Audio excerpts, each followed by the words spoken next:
Hello everyone, আসসালামু আলাইকুম। সবাইকে স্বাগত, অভিনন্দন। তারুণ্যের উৎসব জাতীয় চ্যাম্পিয়নশিপ 2025 আজকে গাজীপুর শহীদ বরকত স্টেডিয়ামে দারুণ এক high voltage match, high volume match অনুষ্ঠিত হয়।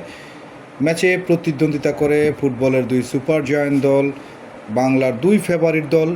একদিকে রয়েছে গাজীপুর জেলা ফুটবল টিম, অপরদিকে রয়েছে জামালপুর জেলা ফুটবল টিম। দর্শকের উপস্থিতি ছিল চোখে পড়ার মতো, বিশেষ করে অপরূপ সাজে সজ্জিত প্রমিলা দর্শকেরও উপস্থিতি ছিল একেবারে দেখার মতো। শুরু থেকেই ম্যাচটি একেবারে প্রতিদ্বন্দ্বিতায় পূর্ণ ছিল, হাড্ডাহাড্ডি লড়াই ছিল এবং প্রথমার্ধে গোলশূন্য ড্র থাকলেও দ্বিতীয়ার্ধে এসে একে অন্যের উপরে উপর্যুপরি চাপ সৃষ্টি করে, যার ফলশ্রুতিতে দুই দলই দুটি করে গোল আদায় করে নিতে সমর্থ হয়। পরে অবশ্য শেষ বাঁশি বাজা অবধি আর কোনো গোল আদায় করে নিতে পারেননি এবং দুই গোলেই সমতা বিরাজ করে এবং ম্যাচটি শেষ হয়। এক এক পয়েন্ট নিয়েই দুটি দলকে সন্তুষ্ট থাকতে হয়।